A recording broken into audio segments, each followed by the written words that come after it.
ഗൾഫിലോട്ട് വരാൻ വേണ്ടി പ്രവാസികൾ വീട്ടിൽ നിന്നിറങ്ങുമ്പോൾ വീട്ടുകാരോട് പറയുന്നൊരു വാക്കുണ്ട്, ഞാൻ പോട്ടെ എന്ന്. അപ്പൊ അവിടെ നിൽക്കുന്ന കാരണവന്മാർ പറയും, മക്കളെ പോട്ടെ എന്ന് പറയരുത്, പോയിട്ട് വരട്ടെ, പോയിട്ട് വരാന്ന് പറയണമെന്ന്. ഇങ്ങനെ പറഞ്ഞ് ഗൾഫിലോട്ട് വരുന്ന എല്ലാ പ്രവാസികളും തിരിച്ച് നാട്ടിലോട്ട് വരാറൊന്നുമില്ല. പല പ്രവാസികളും ചിലപ്പോൾ മരണപ്പെട്ട് ഇവിടെ തന്നെ അടക്കം ചെയ്യും. ഇനി നാട്ടിലോട്ട് വരുന്ന പ്രവാസികൾ തന്നെ പെട്ടിയിലാണോ അതോ നിങ്ങൾക്ക് വേണ്ട സാധനങ്ങളുമായിട്ട് പെട്ടിയും കൊണ്ടാണോ എന്നൊന്നും അറിയത്തില്ല. എന്തായാലും ശരി, നിങ്ങൾ വീട്ടുകാർ മനസ്സിലാക്കേണ്ട ഒരു വാക്കുണ്ട്, ഒരു പ്രവാസിയും പ്രവാസിയായത് അവന് വേണ്ടി ആയിരുന്നില്ല, നിങ്ങൾക്ക് വേണ്ടിയായിരുന്നു. അതുകൊണ്ട് എല്ലായ്പ്പോഴും അവനെ ഓർത്തുകൊണ്ടിരിക്കണം, അവന് വേണ്ടി പ്രാർത്ഥിക്കണം, അവനെ അന്വേഷിക്കണം, സംസാരിക്കണം എന്നൊന്നുമില്ല.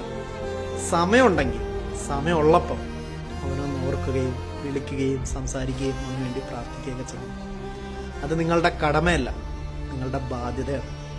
പിന്നെ പ്രവാസിയൊക്കെ ഒരു പ്രശ്നമുണ്ട്, അവരിങ്ങനെ ഇടയ്ക്കിടയ്ക്ക് സോഷ്യൽ മീഡിയയിലും മറ്റുമൊക്കെ ചെത്ത് ഫോട്ടോ അവിടെ ഇവിടെയൊക്കെ നിന്ന് നല്ല കിടിലം ഫോട്ടോയും കാര്യങ്ങളൊക്കെ ഇടും. അത് അവരിവിടെ കിടന്ന് അറുമാദിക്കുന്നത് കൊണ്ട് ഇടുന്നതൊന്നും അല്ല കേട്ടാ.